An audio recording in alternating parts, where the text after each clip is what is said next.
So property 5 is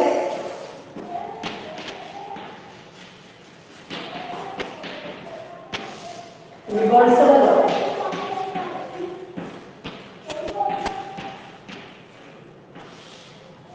That means आपको prove करना है कि the group A operation B inverse is B inverse operation A inverse. ये आपने मैट्रिक्स में भी पढ़ा होगा. ए बी डैश ट्रांसपोज निकालते थे, वो भी बी डैश या डैश से जाता था. उसी तरह इनवर्स अगर हम लोग निकालेंगे ए ऑपरेशन बी का, तो उसका वैल्यू होगा B inverse operation A inverse. Start आपको लगेगा लगभग सारे थ्योरम्स को हम कैसे स्टार्ट करते हैं. Let G be a group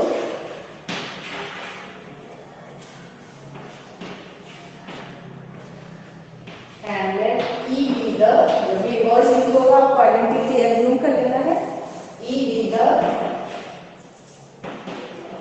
identity of G.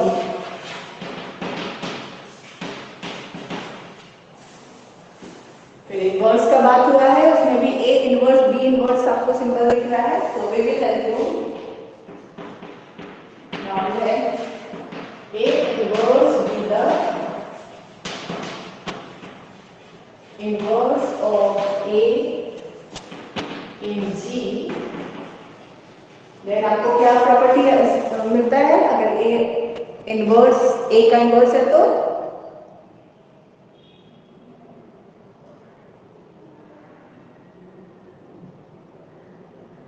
क्या मिलेगा according to the definition.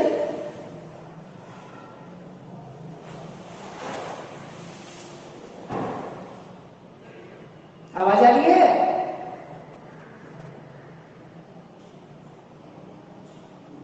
Yes sir. क्या लिखे हैं इसके बाद बताइए.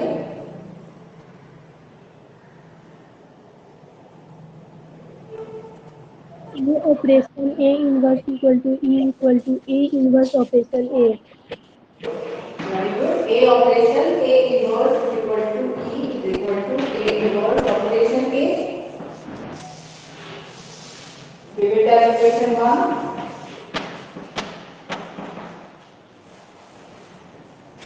and let B inverse be the inverse of B in G.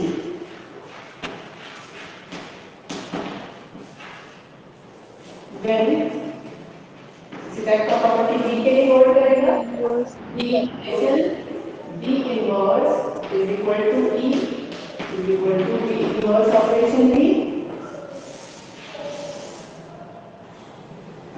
given as equation 2 for all B belongs to G. now इसका मतलब आपको समझना है यहाँ पे ध्यान से. A ऑपरेशन B का inverse B inverse operation A inverse है, ये दिखाने के लिए आपको क्या प्रूव करना होगा सोच के बताइए. ये दोनों स्टेटमेंट को ध्यान से देखिए. अगर A इनवर्स A का इनवर्स था तो आपने क्या लिखा, उसी तरह A ऑपरेशन B का इनवर्स अगर ये है तो आपको क्या प्रूव करना होगा.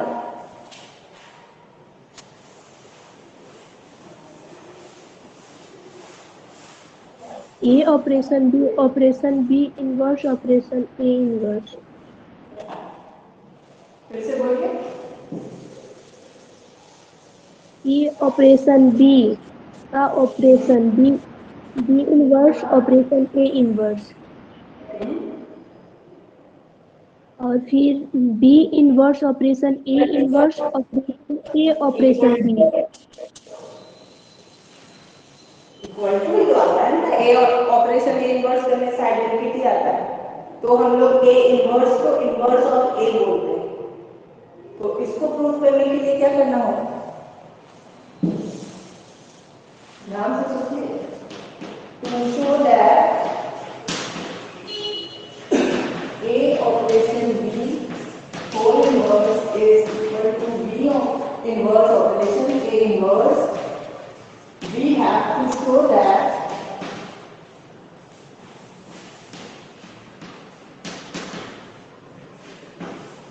इस दोनों को आपस में ऑपरेट कराएंगे तो क्या मिलेगा? Equal to E equal to B A inverse operation आपको लिखना है A ऑपरेशन B को अगर हम लोग ऑपरेट कराएंगे B inverse operation A inverse से तो आपका क्या आएगा? आइडेंटिटी आना चाहिए और इसका रिवर्स भी ट्रू होगा, that means B inverse operation A inverse operation A operation B का वैल्यू भी E आना चाहिए। क्लियर है ये स्टेप? Yes ma'am. बस समझना है जो काम आपने यहाँ लिखा है, जैसे यहाँ पे दो वैल्यू दिया हुआ है, इससे थोड़ा सा आपको प्रॉब्लम होगा। आप इसको जैसा मैंने पहले भी बताया है, आप A ऑपरेशन B को अगर U लिख दे और B inverse operation A inverse को T लिख दे, मान लेते हैं B inverse operation A inverse is T, तो आपको क्या लिखा हुआ था? U इनवर्स इज T, ये लिखा हुआ है ना प्रूफ करने के लिए। तो U इनवर्स T होने का मतलब U और T को अपडेट कराएंगे तो आइडेंटिटी आ जाएगा। तो U का वैल्यू डाल दीजिए, T का वैल्यू डाल दीजिए, देखिए लेफ्ट हैंड साइड मिल रहा है आपको।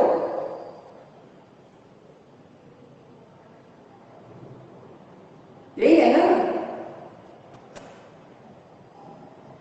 Yes ma'am. बस थोड़ा सा वैल्यूज दोनों लिया हुआ है, इससे थोड़ा सा प्रेजेंटेशन में प्रॉब्लम हो सकता है, बट आप ऐसे समझ सकते हो। सो नाउ हम लोग ये पार्ट लेकर स्टार्ट करते हैं और देखते हैं इसका वैल्यू आइडेंटिटी आता है कि तो A operation B operation B inverse operation A inverse. यहाँ पे हमारा एम है एसोसिएटिव लॉ लगाना। एसोसिएटिव लॉ के लिए 3 एलिमेंट्स होना चाहिए, हमारे पास 4 एलिमेंट्स हैं। तो 4 एलिमेंट्स है तो हम लोग क्या करेंगे, फर्स्ट वाला जो ब्रैकेट में है उसको 2 एलिमेंट की तरह ट्रीट करेंगे और इसको एक सिंगल एलिमेंट की तरह। ठीक है, तो 3 एलिमेंट हो गया, A operation B and this much. तो एसोसिएटिव लॉ अगर यहाँ पे अप्लाई करेंगे तो क्या हो जाएगा?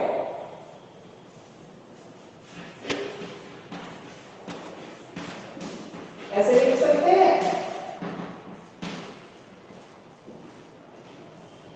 दिख रहा है? यस।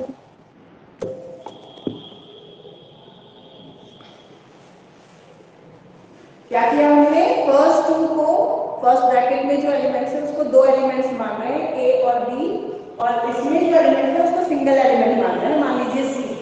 तो फर्स्ट टू में ब्रैकेट है तो एसोसिएटिव लॉ से हम लोग क्या करते हैं, लास्ट 2 एलिमेंट्स में ब्रैकेट लगाते हैं। तो ब्रैकेट चेंज कर दिया गया है, रीजन बगल में लिख लीजिए, bye using associative law.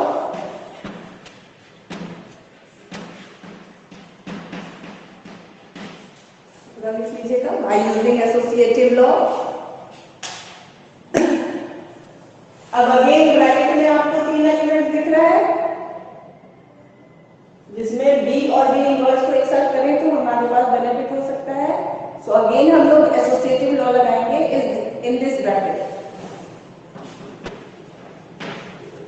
B operation inverse एक ब्रैकेट में आ जाएगा, operation A inverse same reason डाल दीजिए by using associative law. B in operation B inverse का वैल्यू E आइडेंटिटी है। हमने दिया हुआ है इक्वेशन नंबर, तो using equation 2 now E operation A inverse is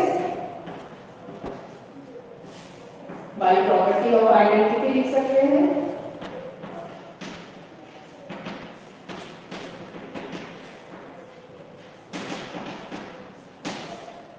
and A operation A inverse is E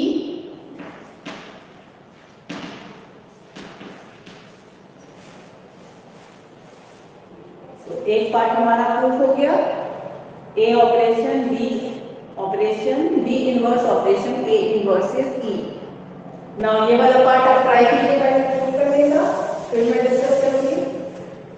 now ये आपको लेकर स्टार्ट करना है, B inverse operation A inverse operation A inverse operation B. इसको भी सेम वे में try कीजिए, आइडेंटिटी आ जाना चाहिए।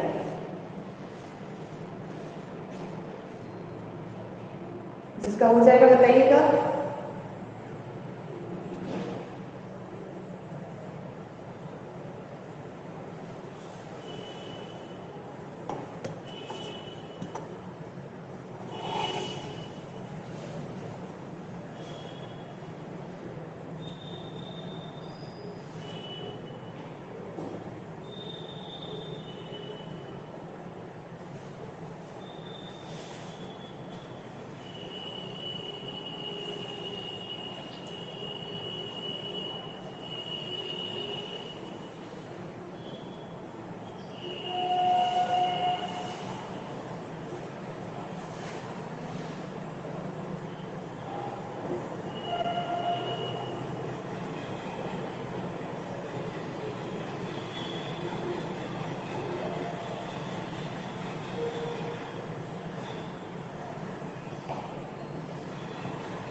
हो गया किसी का? Yes, ma'am. सेम वे में Yeah, ma'am. अब आपको राइट साइड लेना है, again B inverse operation A inverse operation A operation B is equal to associative law statement में लगाइए, B inverse operation A inverse operation A operation B. ठीक है, bye using associative law, फिर से associative law हम लोग यहाँ पे लगाएंगे। So it is B inverse A inverse operation A operation B, E operation B आ जाएगा, लेकिन यहाँ पे बाय यूजिंग 2 नहीं होगा, बाय यूजिंग इक्वेशन नंबर 1। तो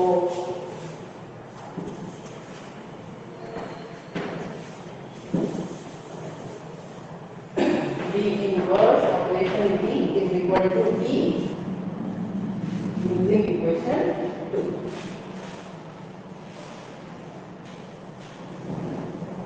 Clear है सारा steps? Yes, ma'am. Hence compute कर देंगे, hence A operation B whole inverse is B inverse operation A.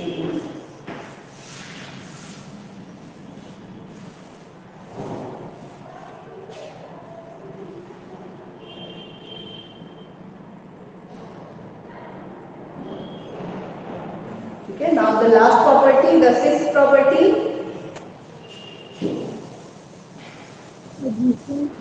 Existence and uniqueness of solution. कुछ डाउट है किसी को, कुछ पूछना है?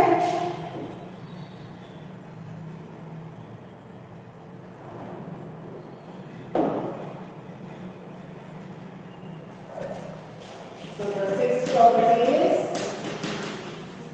existence and uniqueness of solution. Existence and uniqueness of solution.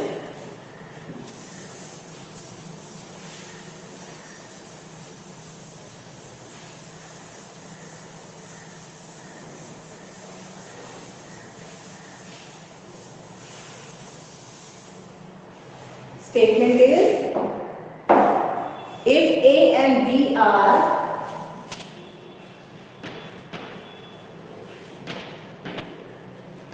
any two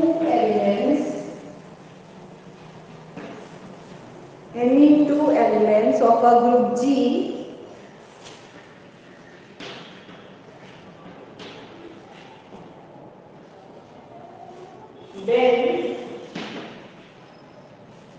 then the equations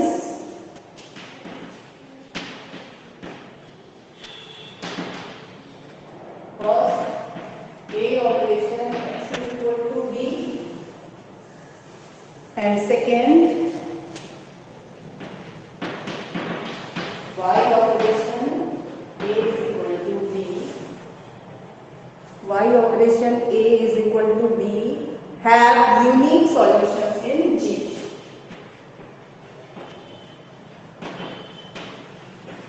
Have unique solutions in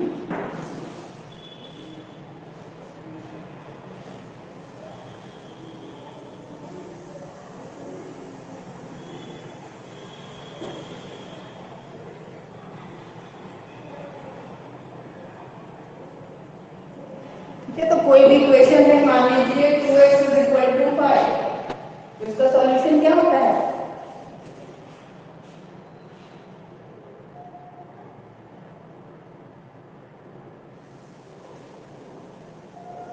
आपसे बोला जाए solve 2x is equal to 5 तो क्या होगा?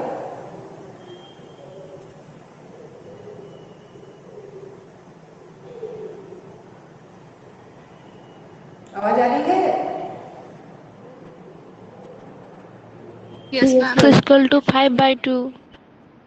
x इज इक्वल टू 5/2, यानी आपका एम होता है x का वैल्यू निकालना। कोई भी इक्वेशन दिया रहे तो उसका सॉल्यूशन का मतलब होता है वैल्यू ऑफ x। तो अब आप सोचिए, अगर आपके पास ये इक्वेशन है, इसमें हम लोग x का वैल्यू कैसे निकालेंगे? By property of group. Directly यहाँ पे x is equal to g/a नहीं लिख सकते। ग्रुप के प्रॉपर्टी से बताइए a operation x is equal to b को अगर आपको सॉल्व करना है तो हम लोग कैसे प्रोसीड करेंगे?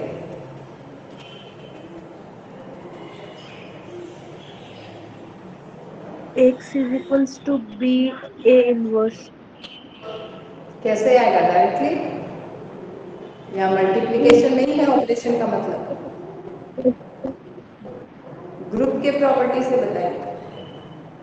मैंने अभी कहा हम लोग x is equal to b by a या b operation a inverse directly नहीं लिख सकते। कैसे लिख सकते हैं?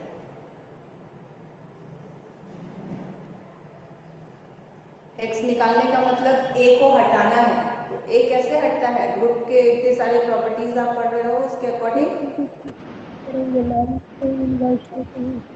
मैम उसका इनवर्स आ जाएगा। तो कैसे आ जाएगा?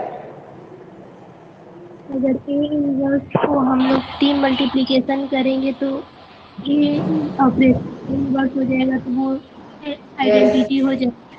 आपको a हटाने के लिए एक और ऑपरेशन सॉरी a इनवर्स यहाँ पे इंट्रोड्यूस करना है। तो इंट्रोड्यूस करने के लिए हम लोग 3 मल्टीप्लाई करेंगे, ठीक है? तो प्रूफ में फर्स्ट का प्रूफ हम लोग करना है। पहले let a operation x is equal to b, ये आपको दिया हुआ है, यहाँ से x का वैल्यू निकालना है। तो 3 मल्टीप्लाई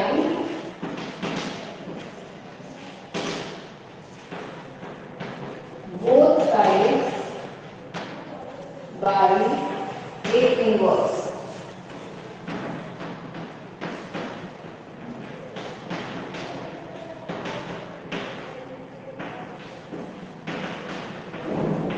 कैसे पेपर लगाएंगे?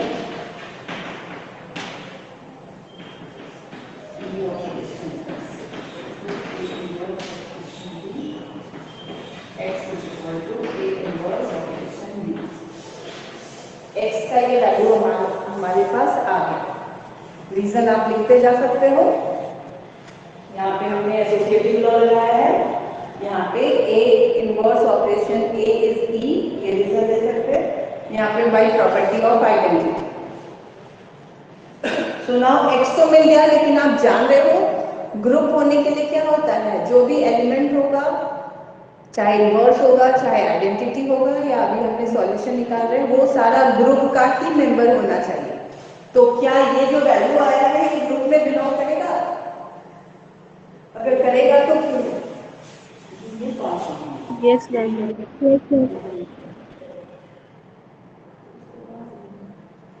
आपका कौन नया आपके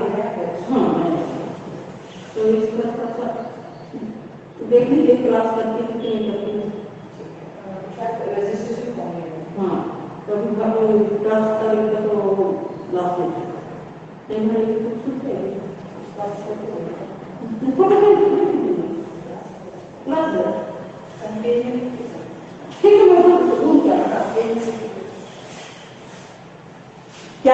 मेंबर है? ए Yes, इनवर्स ma'am. ऑपरेशन है तो क्यों है? किस प्रॉपर्टी से?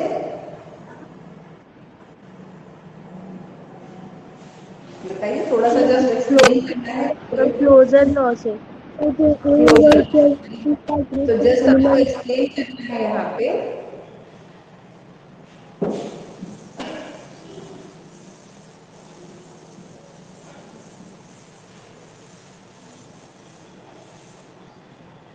Since A inverse belongs to G and B belongs to G, so A inverse operation B belongs to G by closure law.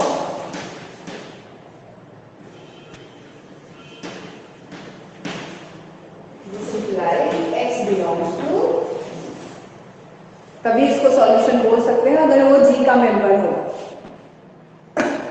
So X is the solution of G. अब same way में just आप सोच के बताइए क्योंकि same steps है। Y का value कितना आएगा सेकेंड इक्वेशन के लिए? बी ऑपरेशन उसका B in A inverse, B operation A inverse. Operation A inverse. तो सिमिलर काम है, इसलिए वो हम लोग करेंगे डायरेक्टली लिख देंगे। Similarly we can show that y equal to b operation A inverse which belongs to G is a solution of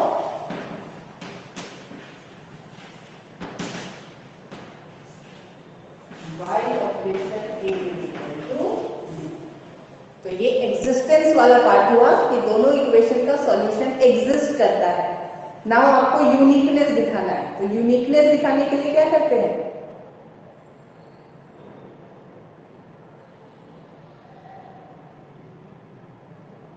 जल्दी बताइए, बहुत बार मैंने एक्सप्लेन किया इसको। यूनिकनेस दिखाने के लिए क्या करेंगे?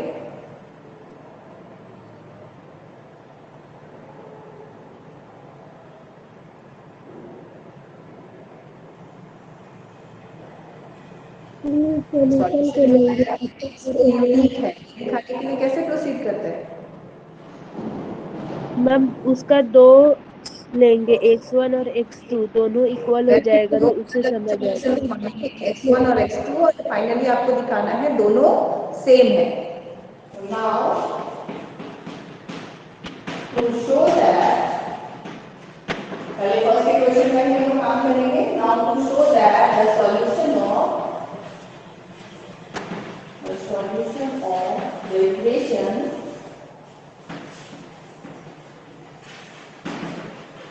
A operation x is equal to B is unique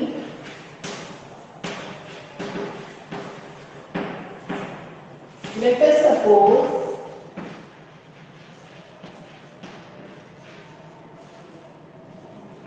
if possible there are two different solutions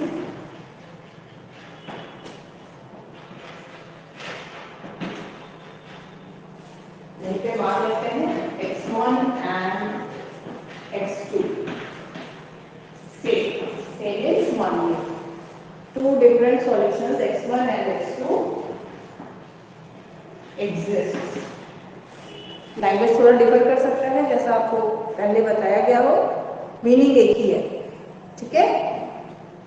तो अगर दो सॉल्यूशन है x1 एंड x2 तो क्या पता चलता है आपको? क्या लिखेंगे अगर x1 सॉल्यूशन है तो? A operation x1 equal to B and A operation x2 equal to B. Solution होने का मतलब वो आपकी इक्वेशन को सेटिस्फाई करना चाहिए। एक बार x को हम लोग x1 से रिप्लेस करेंगे, A operation x1 equal to b, और अगर x2 भी सॉल्यूशन है तो A operation x2 is equal to b। Now इसका वैल्यू भी b के इक्वल है, इसका वैल्यू भी b के इक्वल है, तो दोनों को आपस में इक्वेट कर सकते हैं।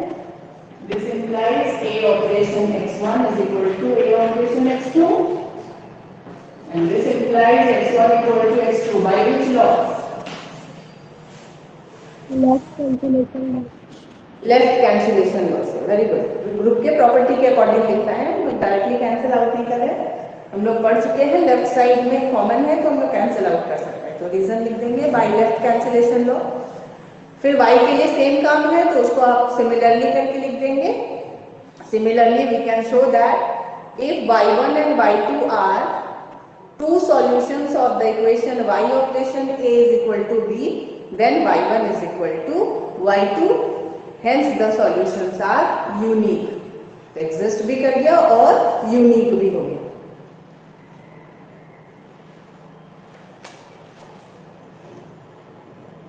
तो बेसिक डेफिनेशंस मैंने पहले ही बता दिया था, अबेलियन ग्रुप भी आपको बता दिया गया है, ऑर्डर ऑफ द ग्रुप भी बताया है मैंने। ऑर्डर ऑफ द ग्रुप क्या होता है?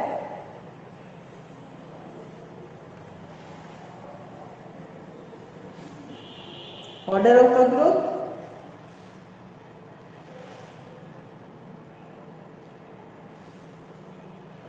क्या हुआ था, जल्दी भूल गए? The number of element in a group is called order of a group. Number of element in a group is called order of a group। तो नेक्स्ट क्लास में हम लोग डिस्कस करेंगे ऑर्डर ऑफ एन एलिमेंट और सब group क्या होता है। तो आपको नोट शेयर किया गया है, उतना लिख के समझ के रखिए, देन नेक्स्ट क्लास में मैं उसको एक्सप्लेन करूंगी। ठीक है?